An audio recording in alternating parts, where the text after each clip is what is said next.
Assalamualaikum warahmatullahi wabarakatuh. Jumpa lagi bersama saya Hadi di channel Ngulik Sejarah. Dan pada video kali ini saya akan kembali lagi membacakan suatu kisah misteri.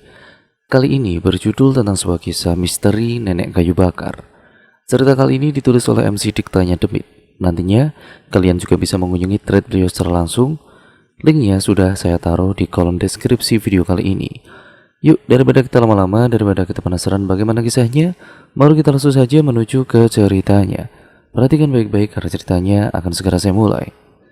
Namun sebelum itu, untuk kalian yang belum subscribe channel ini dan nyalakan tombol lonceng notifikasinya agar kalian mendapatkan notifikasi video terbaru dari channel ini. Yuk langsung saja kita mulai ceritanya.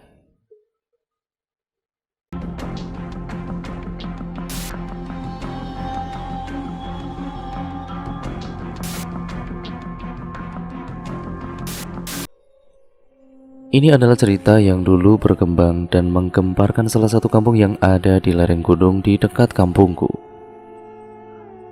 Tentang kemunculan seorang nenek misterius pencari kayu bakar yang seringkali menyesatkan para warga yang ada di kampung tersebut. Aku mendapatkan cerita ini dari kakakku yang mendapatkan seorang suami dari kampung tersebut. Sebuah kampung terpencil yang harus melewati jalanan menanjak dan melewati beberapa persawahan serta kebun-kebun bambu dan hutan yang cukup luas. Ini adalah POV ataupun point of view atau sudut pandang suami dari kakakku yang pada kejadian itu masih remaja dan tinggal di kampung tersebut sebagai seorang anak dari bandar sayur yang ada di sana. Maka dari itu kita mulai ceritanya. Nek, ngapain di hutan sore-sore? Mang Ujang terlihat panik ketika dia melihat seorang nenek-nenek yang sedang tergopoh-gopoh berjalan di tengah hutan dengan kayu bakar yang dia gendong di punggungnya. Suasana hutan yang mulai gelap disertai dengan kabut tebal yang turun membuat Mang Ujang ini sedikit panik karena dia takut dengan orang yang dia temui adalah orang yang sedang tersesat. Sebenarnya ini adalah hal yang wajar melihat orang-orang yang masuk ke dalam hutan seperti mengambil kayu bakar untuk dipakai di rumah mereka. Karena pada waktu itu, kayu bakar masih menjadi pilihan bagi para warga untuk memasak di dapur daripada memakai minyak tanah. Namun, melihat nenek yang tua dan juga renta di tengah hutan dengan kondisi yang mulai gelap serta berkabut, membuat Mang Ujang langsung menghampirinya dan menanyakan ke kampung mana dia akan pulang di sore itu. Dengan sebuah lampu panjang berisi air gula aren yang dia ambil di hutan dengan icuk sebagai penutupnya yang dia sarungkan di tubuhnya. Dia kemudian berlari mendekati nenek itu sambil kembali berteriak memanggilnya. Tidak lama, nenek itu kemudian menoleh ke arahnya. Wajahnya yang keriput terlihat jelas, kulitnya yang pucat serta kurus, serta rambutnya yang putih membuatnya sangat memprihatinkan. Tubuhnya sudah mulai bungkuk, dengan baju kebaya yang lusuh, dengan motif bunga berwarna pink kecil di bajunya, serta kain jarik berwarna coklat yang dia pakai, membuatnya Mang Ujang ini semakin iba. Gak ada anaknya gitu yang bantuin, sampai dia sendiri harus nyari kayu bakar sendirian di sana, gumamnya sambil mendekati nenek itu. Ada apa, Cuk? Jawab nenek itu sambil tersenyum.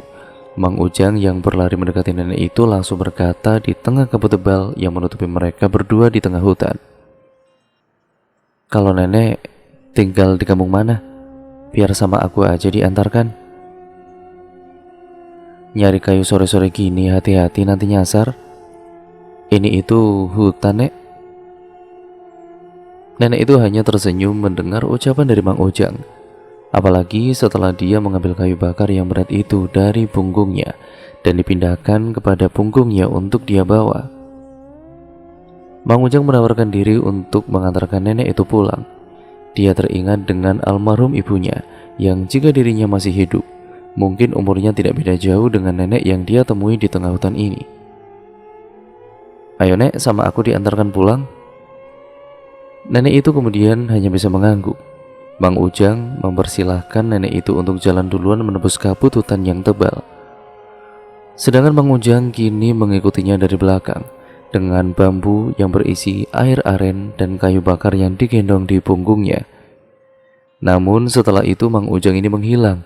Dia tidak pernah pulang lagi ke kampungnya menemui istri dan anaknya. Dia juga tidak pernah datang ke pengepul gula aren yang ada di kampung di hari itu juga. Hingga besoknya hilangnya Mang Ujang jadi obrolan dari para pegawai bapak yang menjadi bandar sayur di kampung. Sambil memilah tomat yang ingin dipasarkan di pasar induk yang ada di kota, mereka mengobrol tentang Mang Ujang yang hingga ini hilang seperti ditelan bumi. Kalau si Ujang kemana? Selingkuh gitu ya ke istrinya yang muda. Hingga hari ini dia nggak pulang-pulang, kata salah satu pegawai bapak yang sedang mengobrol dengan temannya ketika bekerja. Siapa yang mau ke si Ujang yang kerjanya ke hutan nyari aren? Buat makan aja susah, apalagi buat selingkuh, balas temannya sambil memilah-milah tomat di sana. Kenapa nggak pulang-pulang? Bisa saja ke kampung sebelah, ke Jana Baru. Obrolan itu seperti menyebar begitu saja. Semua pegawai bapak di pagi itu pasti ngobrolin Mang Ujang yang menghilang hingga hari ini. Aku yang sedang membantu bapak dengan menaikkan hasil tani yang akan dijual di pasar induk hanya bisa mendengarkan obrolan-obrolan itu. Tidak biasanya Mang Ujang menghilang begitu saja.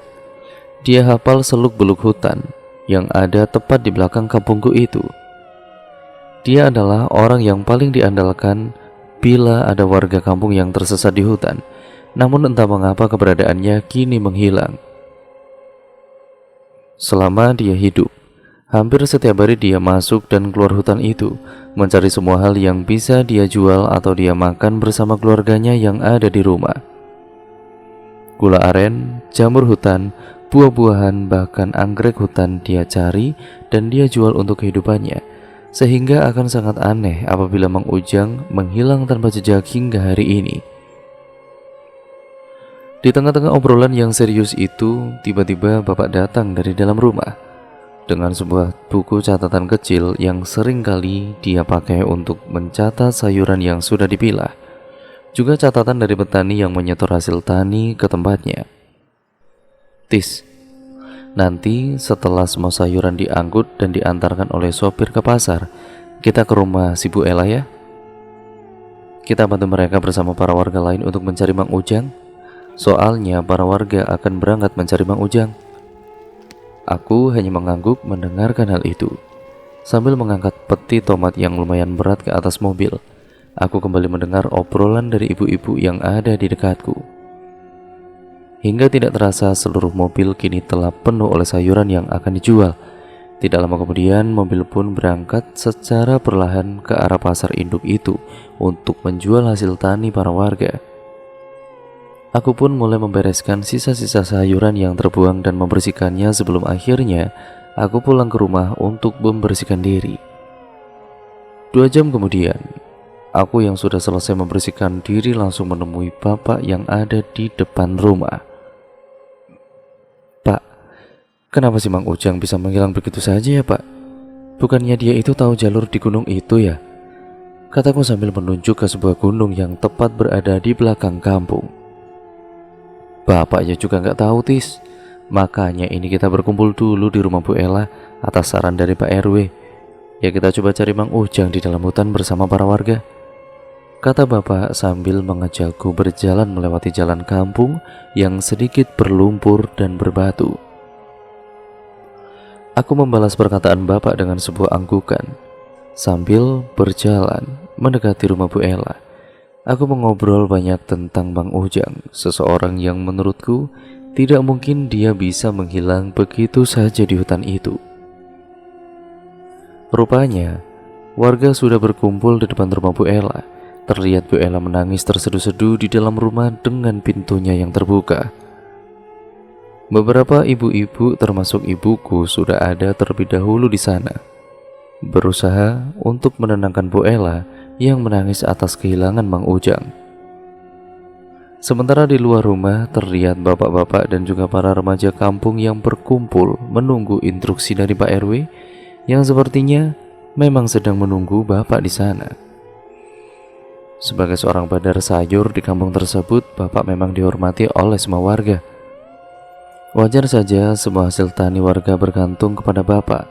Apabila Bapak tidak menjualnya ke pasar induk, mereka tidak bisa berbuat apa-apa dengan hasil taninya, sehingga Bapak begitu dihormati oleh warga. Pak RW yang melihat Bapak datang bersamaku pada waktu itu langsung menyambutnya, dan dia berjalan mendekati Bapak dan membuang rokok yang dia hisap pada waktu itu. Sambil kemudian sedikit membungkuk, dia langsung bersalaman dengan Bapak. "Maafkan aku Pak RW, aku harus memastikan semua mobil sayur jalan dulu baru bisa ke sini," kata Bapak sambil sedikit tersenyum. Pak RW langsung menggelengkan kepalanya dan berkata bahwa dia dan juga warga memaklumi apa yang Bapak kerjakan pada waktu itu. Pak RW langsung membuka diskusi ketika Bapak dan juga aku datang pada saat itu. Dimulai dengan rute pencarian Mang Ujang hingga pembagian kelompok pencarian yang menyebar ke beberapa titik di hutan itu. Terlihat pintu gerbang masuk ke dalam hutan yang nampak menyatu dengan alam, karena terbuat oleh beberapa pohon besar di kedua sisi jalanan setapak yang dahan-dahannya saling menyatu satu sama lain, sehingga membentuk sebuah gerbang. Aku dan juga Bapak kemudian masuk bersamaan dengan para warga kampung yang ikut mencari Mang Ujang. Mereka membawa semua peralatan dapur dan memukul-mukulnya di tengah hutan. Mereka percaya bahwa itu salah satu cara bagi mereka untuk menemukan Mang Ujang. Bukan karena mistis atau mitos, tapi karena suara itu bisa menggema ke sisi hutan, sehingga mungkin saja bisa terdengar oleh Mang Ujang yang hingga saat ini entah ada di mana. Aku terus mencari Mang Ujang di tengah rimbunnya hutan, namun tidak ada jejak yang ditinggalkan. "Gimana? Sudah ada si Ujangnya belum?" Bapak berteriak di tengah hutan, lalu seketika terdengar suara satu ketukan keras di beberapa tempat yang menandakan bahwa Mang Ujang belum ditemukan. Apabila Mang Ujang sudah ditemukan, mereka akan memberi ketukan beberapa kali sambil berteriak. Namun hingga waktu beranjak sore, Mang Ujang belum juga ditemukan. Pencarian kami nampaknya harus terhenti, karena kami sudah mencapai batas yang bisa kami lewati di tengah hutan. "Tis, berhenti Tis, jangan melewati lapangan itu," kata Bapak sambil menunjuk ke arah salah satu lapangan kecil di tengah hutan. Lapangan itu terlihat biasa-biasa saja, namun ada sebuah tugu kecil yang sudah dipenuhi oleh lumut, seperti sudah dibuat selama ratusan tahun di sana. "Kenapa Pak?" tanyaku. "Kita sudah berada di perbatasan dengan sisi hutan yang berbatasan langsung dengan kampung sebelah, dan kita dilarang ke sana. Karena di sana adalah area di mana para manusia melakukan pesugihan, yang masuknya melalui kampung sebelah," jawab Bapak dengan pelan. "Tapi Pak, bisa saja kan si Mang Ujang itu pulang lewat jalan sini?" tanyaku. "Apalagi dia akan tahu seluk-beluk hutan ini Pak." Aku mencoba untuk tetap masuk dan mencari Mang Ujang. Jujur aku tidak begitu tega melihat tangisan Bu Ella dan juga anaknya ketika kehilangan Mang Ujang pada saat itu. Namun Bapak menggelengkan kepalanya. Dia tetap tidak bisa mencari Mang Ujang lebih dari ini. Bahkan dia kembali berteriak untuk mendengar pendapat para warga. Jawaban mereka sama seperti Bapak. Mereka tidak mau mencari keberadaan Mang Ujang lebih dari ini. Pencarian hari itu rupanya tanpa hasil sama sekali. Bapak rencananya akan melaporkan hal ini kepada aparat desa di keesokan harinya, agar mereka ikut membantu mencari Mang Ujang di esok hari, agar semakin banyak orang yang mencari Mang Ujang dari pagi dengan para aparat desa. "Sekarang ayo kita pulang, kita kembali. Yang penting kita sudah berusaha untuk mencari Mang Ujang, namun tidak ada hasilnya," kata Bapak sambil menepuk pundakku dan kemudian membalikkan badannya untuk mengajakku pulang. Aku mengangguk. Sekilas aku melihat tugu kecil itu kembali, namun kali ini agak berbeda. Nampak ada seseorang yang lewat di antara pepohonan hutan. Seseorang yang bungkuk yang berjalan perlahan di belakang tugu itu. Jaraknya yang jauh membuatku secara tidak sadar berbalik dan mendekati lapangan kecil itu lagi. Rasa penasaran akan sesuatu yang melintas di sana membuat kaki ini melangkah secara perlahan dengan kedua mataku yang terbuka lebar. Namun, "Mau kemana kamu?" kata bapak yang menarik kembali pundakku sehingga aku menghentikan langkahku pada saat itu. "Sudah bapak bilang, jangan mendekati tempat itu. Ayo pulang." Aku hanya mengangguk ketika bapak mengajakku pulang untuk kembali. Aku akhirnya membalikkan badanku, namun aku sempat menoleh kembali ke tempat tersebut. Dan betapa kagetnya aku ketika aku melihat sesosok nenek-nenek yang berdiri menatapku sambil tersenyum di sana. Aku tidak bisa memanglingkan pandanganku ketika melihat nenek-nenek itu. Dia terlihat seperti manusia pada umumnya, karena sinar matahari sore yang kini redup tidak terlihat membuatnya transparan seperti cerita-cerita hantu yang aku dengar. "Tis," bapak kembali memanggilku, dan aku akhirnya memanglingkan kembali wajahku dan kemudian membiarkan nenek itu berdiri di sana tanpa aku tahu siapa nenek itu sebenarnya. Malam pun tiba. Bapak yang merupakan bandar sayur dan Mang Ujang yang sering kali menjual hasil hutannya kepada bapak membuat dirinya iba kepada Bu Ella dan anaknya. Dia menyuruh ibu untuk menemani Bu Ella, membawakannya makanan dan jajanan hingga Mang Ujang ditemukan. Pak RW dan juga beberapa warga juga melakukan hal yang sama. Mereka menemani Bu Ella sehingga rumahnya terlihat sangat ramai pada malam itu. Memang benar, masyarakat di kampung saling membantu satu sama lain, dan itu yang aku rasakan terhadap perlakuan warga terhadap Bu Ella.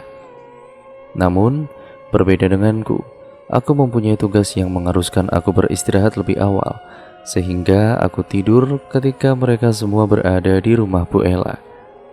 Karena tengah malam nanti aku akan terbangun kembali, menunggu mobil pick up yang dibawa supir ke pasar induk untuk menerima uang penjualan sayur dan menerima sayuran dari petani di subuh nanti untuk dijual kembali ke pasar induk di keesokan harinya. Waktu terus berlalu, tidak terasa sudah jam 1 malam. Nampak ada satu mobil yang diisi oleh Suhro sebagai sopirnya dan Nardi sebagai kenek yang merupakan pegawai bapak, hendak pulang ke rumah untuk menyetor uang kepadaku yang menunggu di rumah. Sebenarnya ada satu mobil lagi yang dikendarai oleh Iki pada saat itu. Namun karena jam 9 malam sayuran yang dia angkut sudah terjual, jadi dia pulang terlebih dahulu. Tinggal satu mobil lagi yang dikendarai oleh mereka berdua yang pulang setelah sayurannya habis terjual. Perlu diketahui, jalur masuk ke kampungku ini memang sedikit agak ekstrim pada saat itu.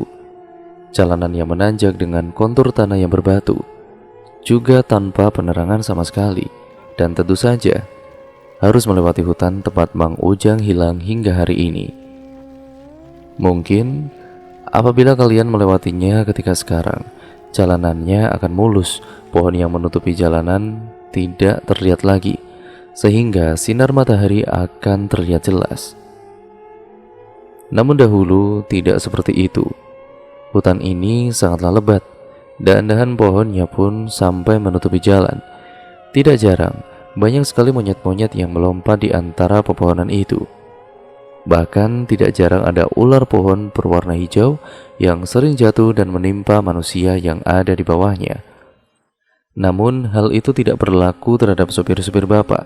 Lebatnya hutan tidak menyurutkan mereka untuk pulang, karena memang sudah tugasnya mengantarkan sayuran dari petani ke pasar induk dan pulang ketika malam setelah sayuran habis terjual di hari itu.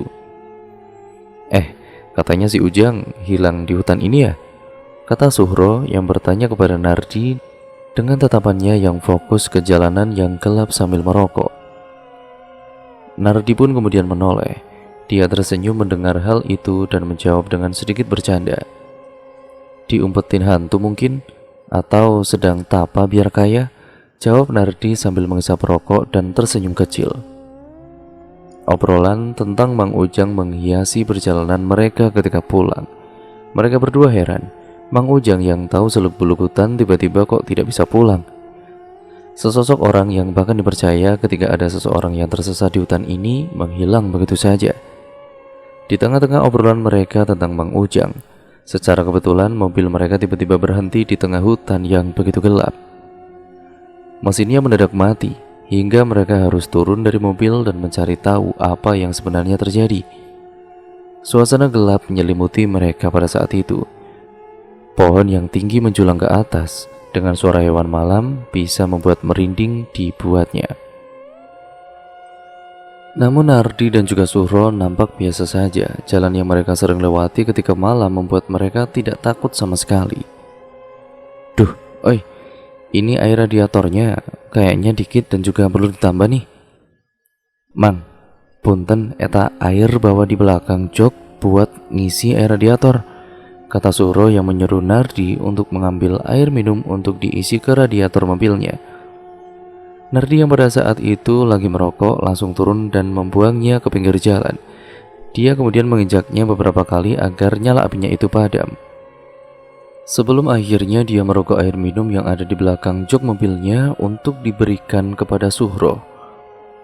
Namun, tepat ketika dia sedang mengambil air, tiba-tiba, "Lagi apa, Jang?" Sontak Nardi kaget ketika memanglingkan wajahnya. Dia melihat sesosok nenek-nenek tua di tengah hutan yang tiba-tiba muncul di belakangnya. Dia terdiam sebentar dan menjaga jarak dengan nenek itu. Dia melihat seksama nenek itu dengan kedua matanya. Bahkan dia melihat kakinya yang nampak-napak ke tanah pada saat itu. Dia memastikan bahwa apa yang dia lihat adalah manusia, bukan sosok makhluk yang datang kepadanya di tengah malam seperti ini. "Nek, nenek ngapain di tengah hutan malam-malam begini?" kata Nardi dengan nada yang heran. "Ini cu, nenek mau pulang setelah mengambil kayu bakar untuk masak besok," katanya sambil tersenyum. Senyumannya yang hangat kepada Nardi membuat dirinya semakin yakin bahwa nenek yang dia lihat bukanlah sesosok makhluk yang menjadi penghuni di hutan ini. Meskipun di dalam perkataannya ada sedikit hal yang membuat dia bertanya-tanya, kenapa dia mencari kayu bakar tengah malam begini, apalagi di tengah hutan yang sangat dihindari oleh warga kampung. Suhro yang melihat Nardi sedang mengobrol dengan nenek itu pun akhirnya mendekat. Dia juga heran dengan nenek yang dia temui di tengah hutan tanpa ada penerangan sama sekali. "Jang, nenek ikut pulang yuk, biar cepat kalau pakai mobil mah." Suhro pada saat itu mengangguk tanpa menanyakan alasan nenek itu berada di tengah hutan ketika malam.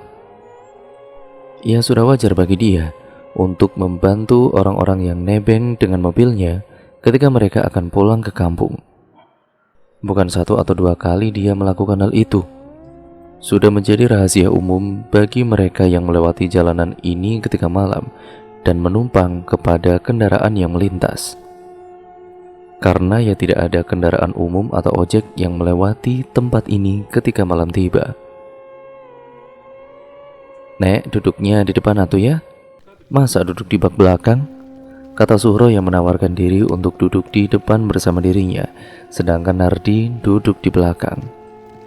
Namun dia menolak. Dia berkata bahwa dia akan duduk di belakang saja hingga sampai ke kampung nanti.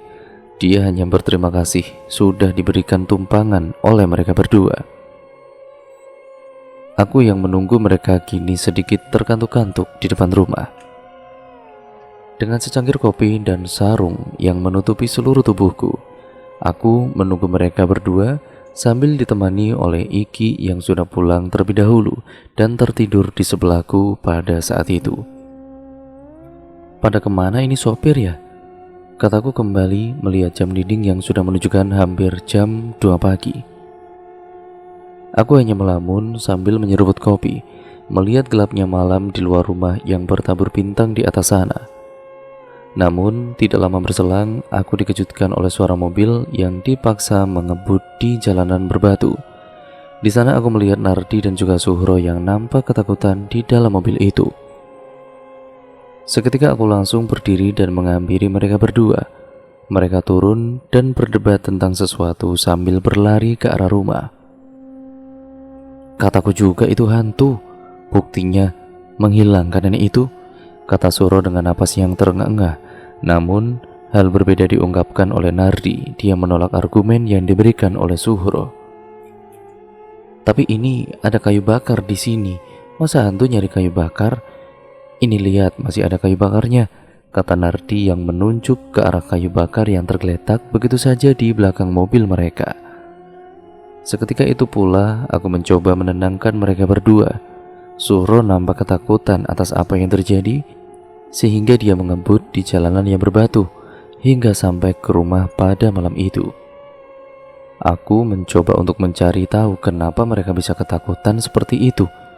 Akhirnya, Suhro bercerita tentang nenek yang dia temui, yang tiba-tiba menghilang begitu saja sebelum memasuki kampung. Sehingga dia mempercepat laju mobilnya karena dia menyangka bahwa itu adalah hantu. Namun, Nardi sedikit ragu akan hal itu, karena dia sudah memastikan bahwa nenek yang dia lihat kakinya tidak melayang dan menempel ke tanah. Aku kembali teringat atas apa yang aku lihat di tengah hutan dengan cerita mereka berdua. Sesosok nenek tua yang aku lihat di lapangan tengah hutan, yang mungkin sama dengan apa yang mereka temui tadi di hutan. Apakah ini sebuah pertanda? Entahlah, aku tidak tahu akan hal itu.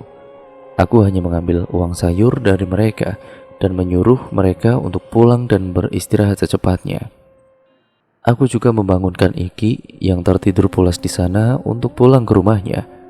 Dan kayu bakar yang ada di mobil Suhro akan dibawa Iki untuk dia pakai sebagai kayu bakar di rumahnya. Karena di antara mereka berdua tidak ada yang ingin membawa kayu bakar tersebut pulang.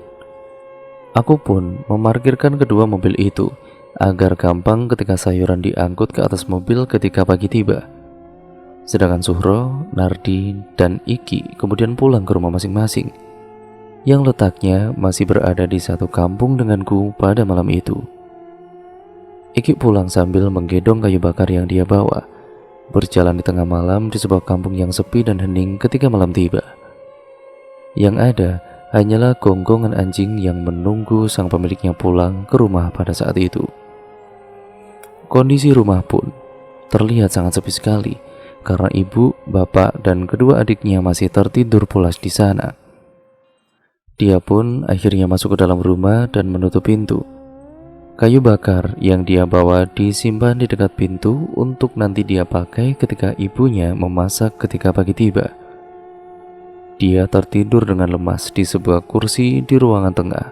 Rasa kantuknya yang begitu kuat membuat dirinya kembali tertidur di atas kursi dengan kain sarung yang dia pakai untuk menutupi tubuhnya pada saat itu. Kampung pun kembali hening.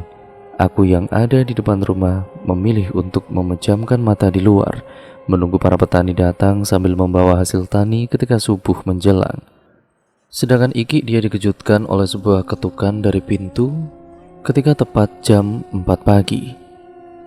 Sambil terkantuk-kantuk, dia melihat jam dinding yang ada di sana dan kembali bangun untuk membuka pintu itu. "Ngapain sih jam segini ngetuk pintu rumah?" katanya sambil menggerutu. Tok tok tok. Suara ketukan itu terdengar sangat pelan sekali.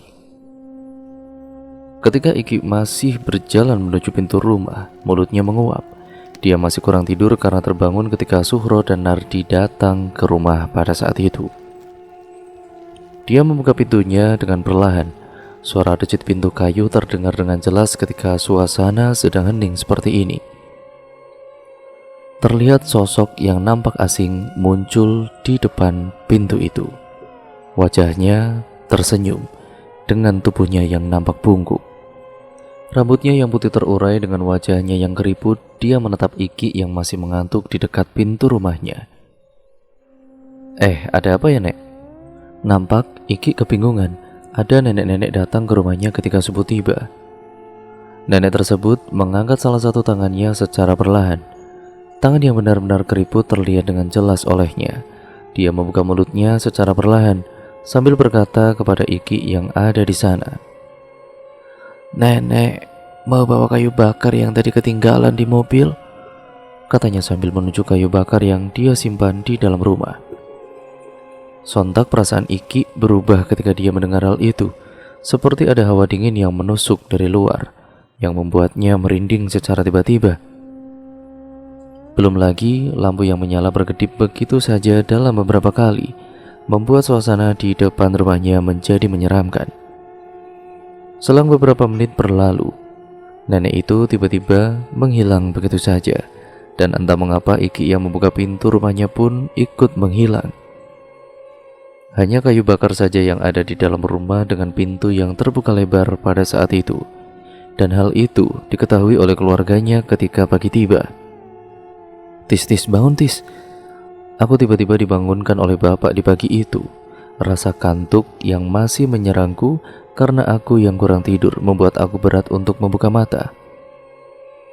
Setelah aku menerima sayuran ketika subuh dari petani, biasanya aku akan tidur kembali di depan rumah dan dibangunkan di siang hari oleh bapak ketika sayuran sudah siap untuk diangkut ke mobil. Namun kali ini aku dibangunkan tepat 1 jam ketika aku tidur kembali. Aku diinterogasi tentang hilangnya Iki karena keluarganya datang dan menanyakan keberadaan dirinya yang kini menghilang entah kemana. Mereka bahkan membawa kayu bakar yang tergeletak begitu saja di dalam rumah sebagai bukti bahwa Iki sudah pulang ke rumah namun menghilang. Aku menjelaskan kembali tentang Iki, tentang kedatangan Suhro dan Nahri, juga tentang kejadian mereka bertemu dengan nenek-nenek di jalan yang membawa kayu bakar itu lalu menghilang begitu saja.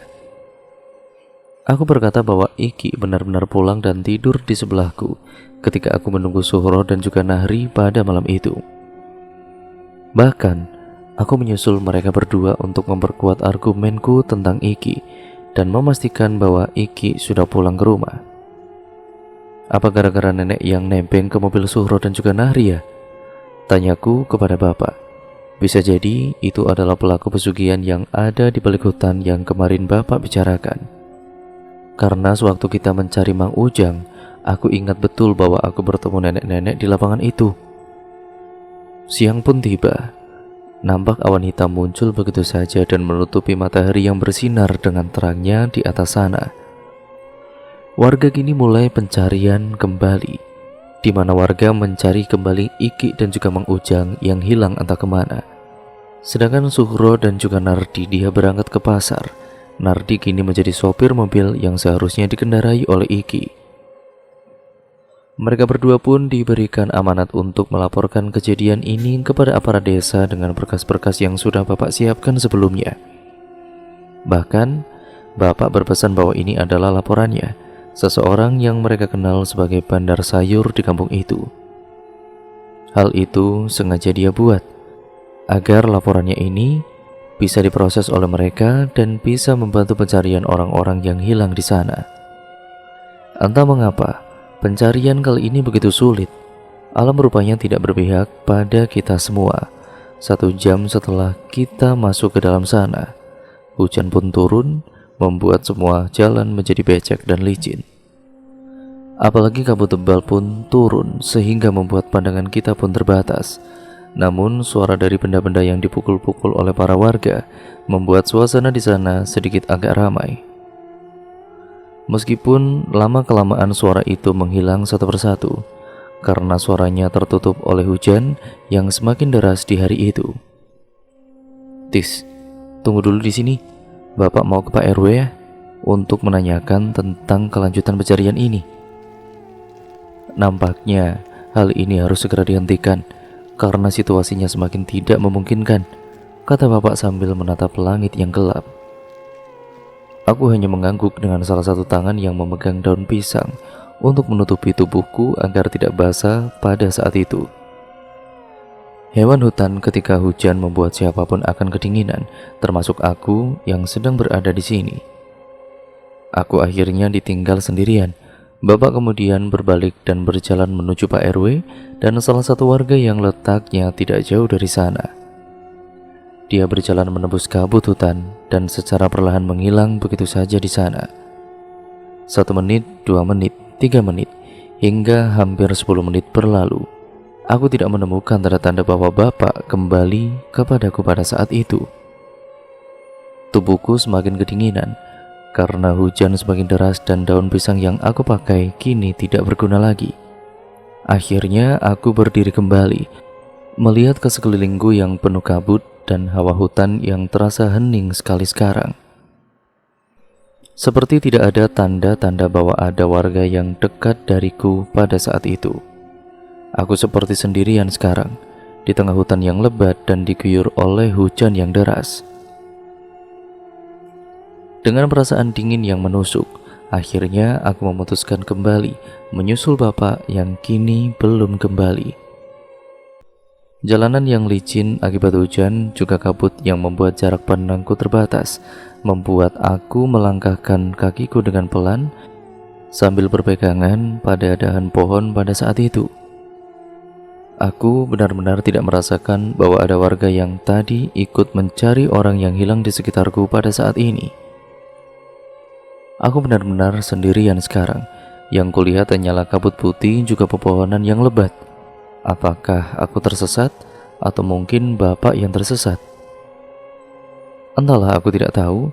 Yang pasti aku harus bergegas untuk kembali karena aku benar-benar merasa sendirian sekarang. Hampir 10 menit aku berjalan. Aku tidak merasakan kehadiran bapak, juga para warga yang ada di sekitarku. Semuanya benar-benar hening. Hanya suara dari hujan yang deras saja yang terdengar olehku pada saat itu, hingga tepat ketika aku berjalan kembali. Aku pada kali itu melihat seperti ada dua bayangan yang sedang mengobrol di sana. Kabut putih yang tebal membuatku tidak bisa mengetahui mereka berdua. Dari bayangan yang aku lihat itu adalah bapak dan juga Pak RW yang sedang mengobrol di sana. Seketika rasa khawatirku hilang. Aku menghela napas panjang dan bersyukur bahwa aku menemukan mereka berdua. Aku mempercepat langkahku pada saat itu. Jalanan yang licin membuatku harus berhati-hati. Namun, aku semakin senang karena aku semakin dekat dengan mereka. Beberapa kali aku berteriak, namun sepertinya suara hujan ini membuat mereka tidak mendengarkanku pada saat itu. Aku berjalan dan berjalan serta terus berjalan di jalanan setapak yang licin untuk mendekati mereka berdua. Rasa lega semakin terasa ketika aku semakin dekat dengan mereka. Meskipun jarak pandangku ini terbatas akibat kabut tebal, namun aku yakin bahwa mereka adalah bapak dan Pak RW yang tertutup kabut tebal di sana.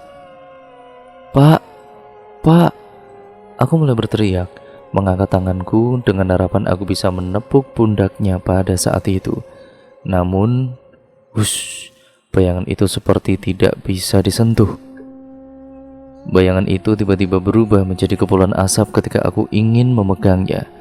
Hingga, seret, tubuhku oleng. Aku tidak bisa mempertahankan tubuhku pada saat itu.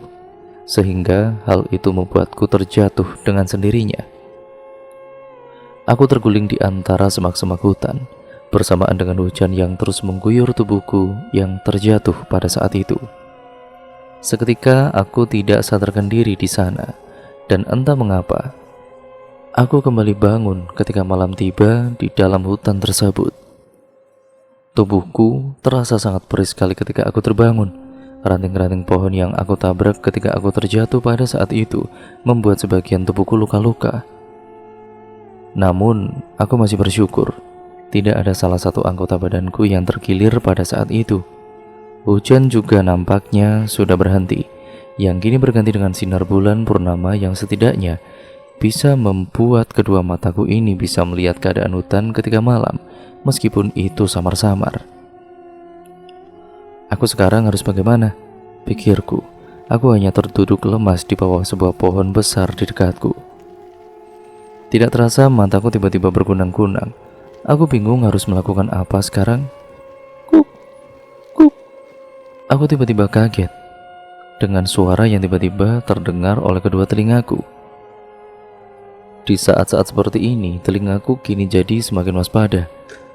Apalagi di hutan, ya pada malam hari seperti ini sangatlah sepi.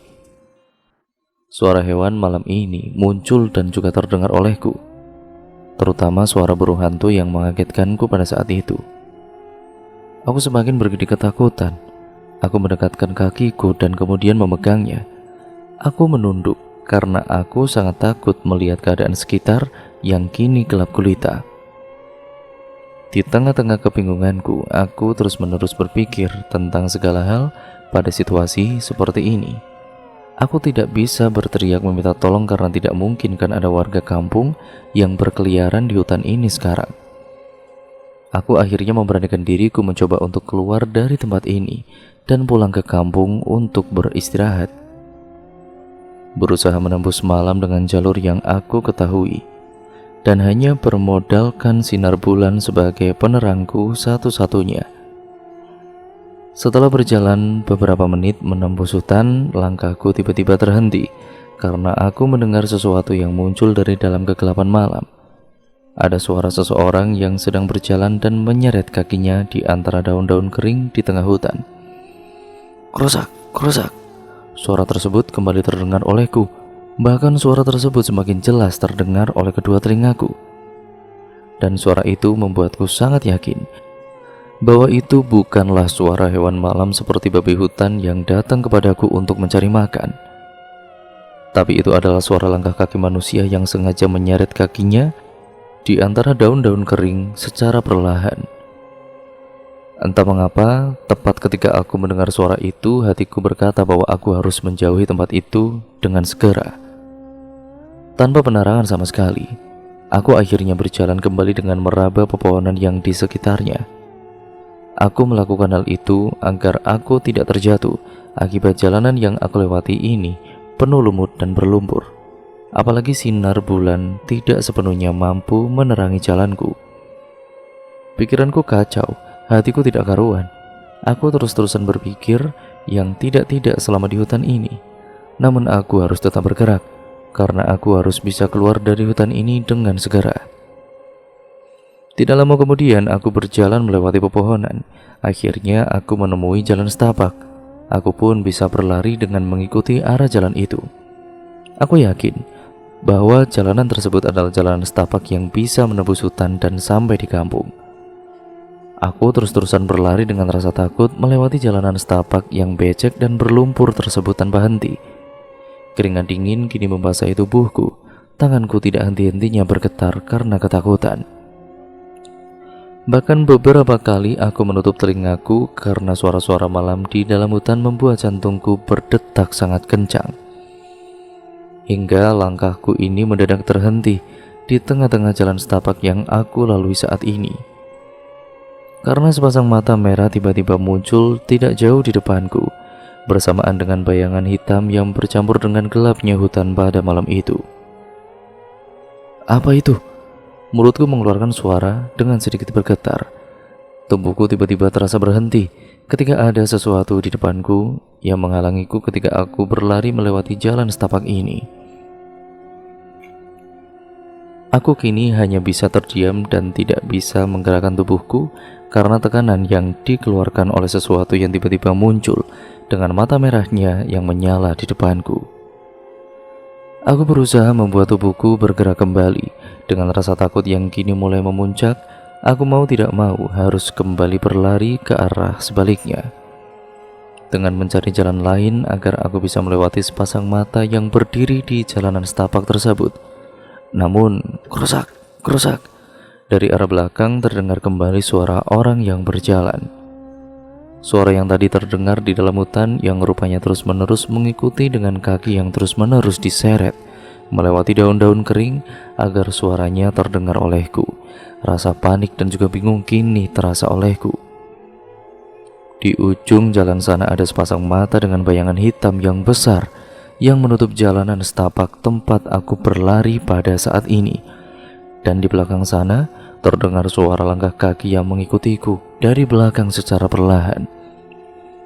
Aku terjebak di antara keduanya, di mana di kiri dan juga kanan jalanan setapak itu hanyalah semak-semak berduri di antara pepohonan besar yang gelap gulita.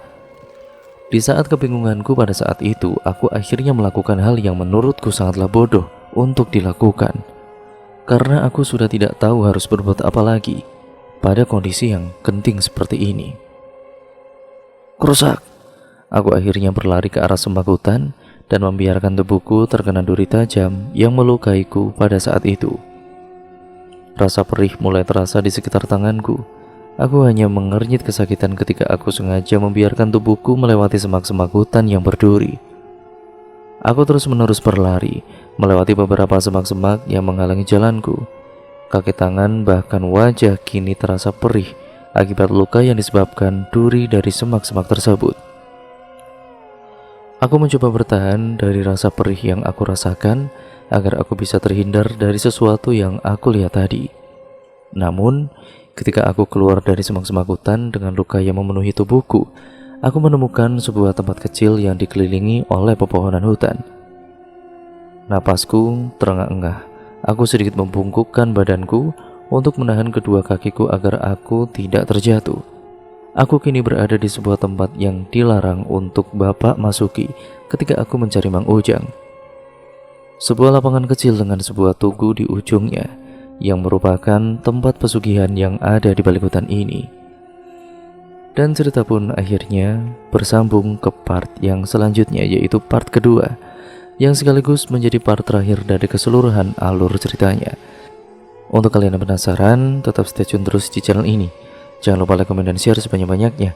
Jangan lupa untuk subscribe, nyalakan tombol lonceng notifikasinya agar kalian tidak ketinggalan video terbaru selanjutnya dari channel ini. Sekian, terima kasih, kurang lebihnya mohon maaf. Ya, sekian video ini saya akhiri. Wassalamualaikum warahmatullahi wabarakatuh.